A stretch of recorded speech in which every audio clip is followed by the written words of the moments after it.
Right, okay, cool guys. As soon as I close that one off, welcome back to HudRod Automotive. So today we are going to bring rapido because the sun's going down because it's already turning into winter, which is not cool.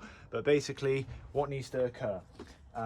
This drive shaft here needs to go on because it has 1, 2, 3 bolts, which are above the engine mount, the dog bone engine mount, which is this one here. And then under the dog bone engine mount as well, you have that power steering cooler, which also needs to go on. Then after that, the engine is completely mounted, and then I'll put the other drive shaft in, and then we're done underneath. Then we move up, back up on top. Heat shield needs to go back here. ECU and airbox needs to go back here to the throttle position sensor. Then we have to move on to the front end. The AC needs to bolt up to the front end. The two big crash bar things need to come back on. The whole front end and radiator needs to go back together. And then once that's obviously all back on, you can forget about the bumper. For now, we can go for a test drive, hopefully, get the fluids in, and we can see what's cracking. But we are on a time crunch, so let the time lapse begin.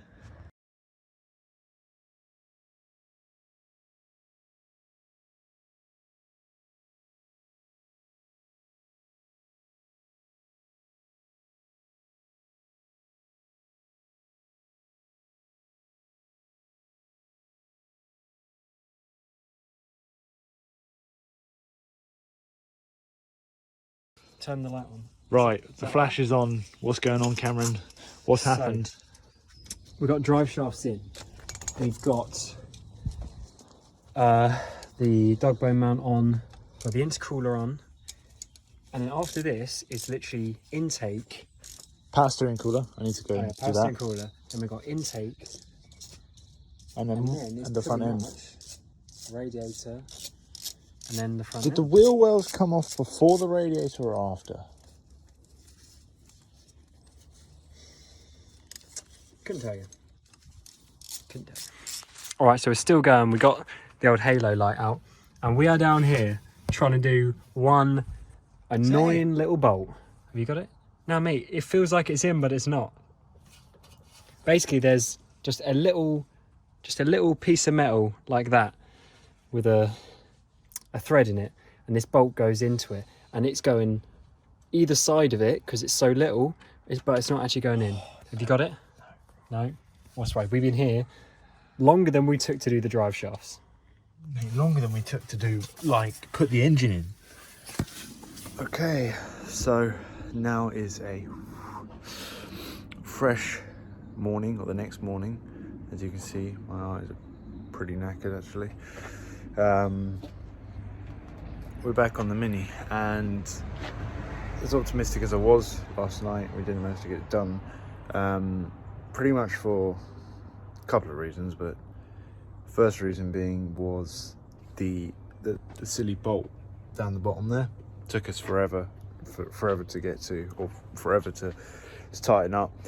And then the next thing to do is like coolant bleeding and stuff like that. So I'm sitting in the deck chair, pretty upset right now, because after all this work, the slave cylinder is now leaking. And it's just pretty infuriating, to be honest, because I really want to get this car on the road, and it's just crap like that just puts you down. But well, let me show you the situ. So as you can see, the slave cylinder is down here. It's all mounted back up, and it doesn't feel that great in the car. It feels a bit mushy. I think every time I test out the clutch, you can see that there's just a load of seepage there on the slave cylinder. Now, I might have done something wrong, to be honest. Maybe Cameron and I did do something wrong when we were doing it, but maybe the jig we used is not the best, but the new one we got, for some reason, just didn't seal with the rubber. So I don't really know what's going on there. I don't know whether to get a mini slave cylinder from Mini. Maybe that's going to help.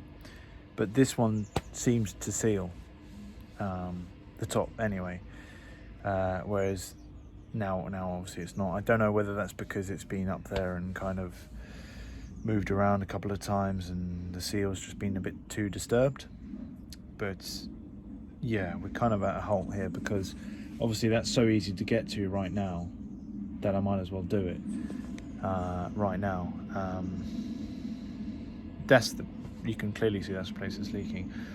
So I'm going to work on getting another slave cylinder before I put everything back together. I might put the air box and all the ECU back on now just because I can, and then leave the radiator and everything else till last so I can attack that slave cylinder so easily. So I took an extended, well, a very long drive out to Guildford, which is nearby, to go and pick up some more supplies and stuff to try and make this work. So what we got was another slave cylinder, but this does not come with a seal. So we went to Mini, tried to get a seal. That didn't work because they didn't have one. So then I also picked up some O-rings from Halfords, and then I'm going to remake our jig with an aluminium, I guess you call this tin sheet maybe, and then I just picked up an air filter as well. But because there doesn't come with the seal in there, so the O-ring in there must be a bit toast. So I've got a new one anyway because it was only 15 quid on trade discount at Euros. So I was going to get one from Mini, but they didn't have one till the next day. And then if you want the seal, you have to buy the whole hardline pipe. So I didn't want to do that either. So we're just going to have to try and make it work with a bit of silicone with a bit of the O-ring. Anyway, let's get to it. So we have now made a revision to our Mini Cooper S clutch jig design. And as you can see, it is much more refined and much straighter than the modified battery stay. So that is taking that out of the equation, because now that can be reused all the time and it is very nice and straight. And all we did was we got a nice thin aluminium piece like this, and we literally just bent it on the end of the table there and then hacked it off when we need to. This is all just bent by hand, so it's really easy to work with aluminium, and it's nice and strong as well. So pretty pleased with that. So yeah, I can use that again for brackets and stuff as well. So pretty awesome that. And yeah, now we need to obviously get this on there, but I'm going to try and replace the seal there, but it is going to go all over the floor as I take it off. But that's just something we have to deal with. And then once this is in, we can then bleed it while it's like this, and then that way there'll be no air stuck up here. Well, that's the theory. Let's see if it works. So there is a possibility it might have actually worked. It doesn't seem too much seepage. I might still try and get some sort of seal for it, but at the moment it looks like as though it is actually working. So it doesn't seem to be much coming out of anything. So we're going to try it out and get the engine running and see if we can go through the gears easily. But it is on the level, so we'll see if it actually makes a difference. But airbox needs to go in, so let's get cracking on that. And then we're going to put gearbox oil in, but we'll leave the coolant out for now, just to try this out, because it's so much easier to access when it's here.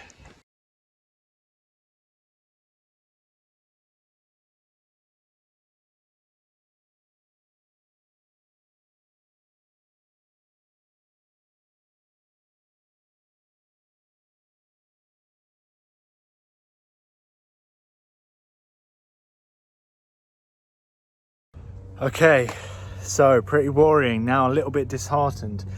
I was just trying to start it there while someone was here, but basically it goes like this and it just clicks, or doesn't even click. So I think I might have wired up the starter motor wrong, which means I have to take it all back apart to get to the starter motor again and see if I can figure out the problem. But I think that's probably what I did wrong, why the starter's not working. Pretty evident. I'm going to check all the grounds anyway, but you know, all the grounds seem to be here. There's one there. Pretty worried now, but I just got to try and keep on and try and figure it out. But pretty upsetting, I gotta say. Anywho, let's carry on. Okay, so it ended up being extremely silly. Obviously, I've been working on the car way too long right now. I taken all of the exhaust manifold, heat shield off, and all of that kind of jazz. And then it was just suffice to say, the battery was so dead it was just sucking juice. And basically, Cameron came back. First thing I touch. First thing you touch it, and it works. Anyway, but at least I know it was wired up correctly now. It is turning over now, so we need to put everything back together. Then we can start it. Then we can check if the gears are working. So big like occasion. Yeah, I was very anxious. The whole reason why we changed it was to see if it was going to fix it, and now we're about to find out. Well, I've just got excited, but yeah, that still looks dry to me. What? Cool. Oh. Have you felt it? But yeah, let's see how this goes now. Okay. So, take 2 on the startup. Obviously the front end is still off, but the heat shield is not here. But we're not going to be running it for a very long time. Just going to see if it starts. And then we'll go from there, see if the wheels move. But pretty anxious right now, because last startup obviously did not go very well. So hopefully this one goes a little bit better. Everything's ready to go, mate. Ready for first startup? Ready for first startup. Gotta excuse the diesel grind. Well, I'm just hoping that it don't shoot water straight at me from the water pump, but you know. But there's not going to be much in there, of course. Right.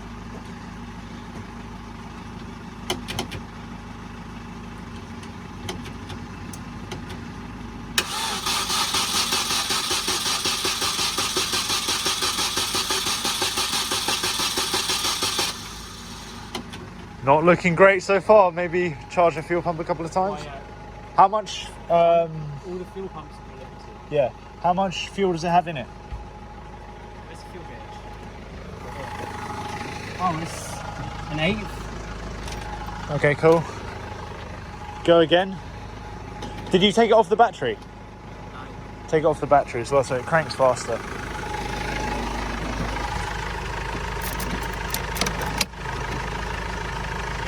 Go ahead. You ready? Yeah.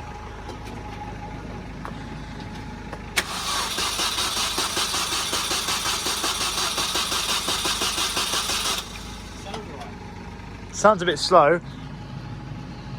Just sounds a bit slow, the crank. Maybe I can get a better connection.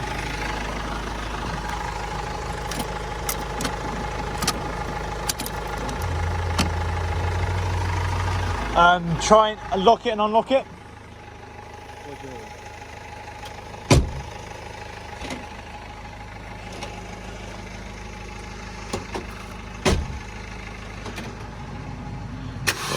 Come on, guys. Fingers crossed.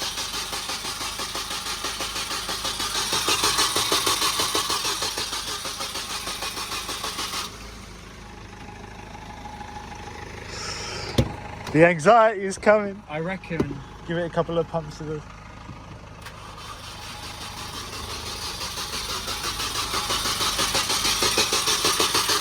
Here we go, come on, speed up.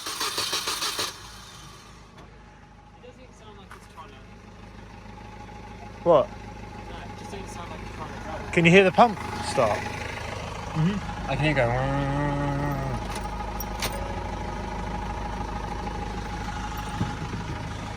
But I still got the battery light on here. Yeah, of course it will. I guess it will do.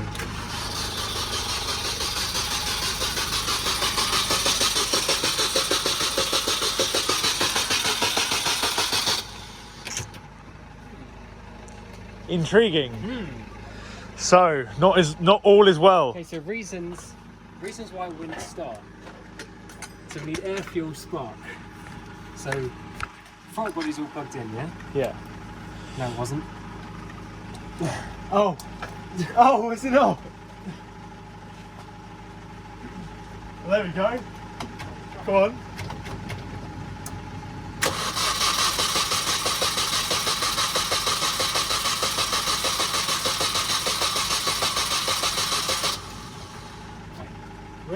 fuel leaks. But yeah, the throttle body definitely. Should I check if we get any fuel? Yeah, throttle body definitely wasn't plugged in there. Okay, air full spark. So, is the intake, is the MAF in? Maps here. Maps here? And maps here. Yeah. Screen sensors in. Map here is in. Okay, so spark. So is the HT lead Everything here okay? power wire to it locally? Sparks are in there. Is that in there properly? Yeah. Plugged into where it needs. I mean, it could be fuel because it's quite low on fuel.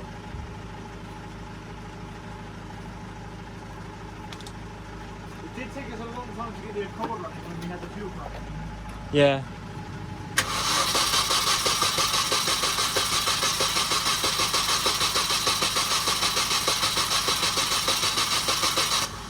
I don't know. Why'd you do it again?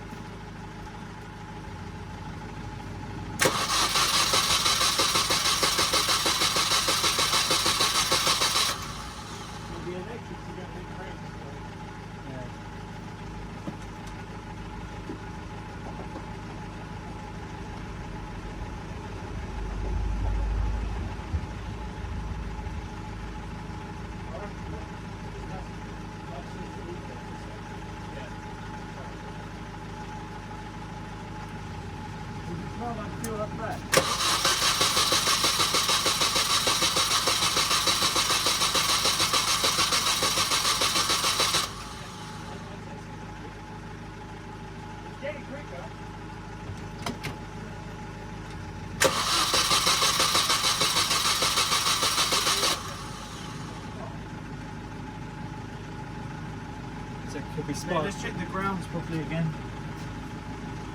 This one's definitely on.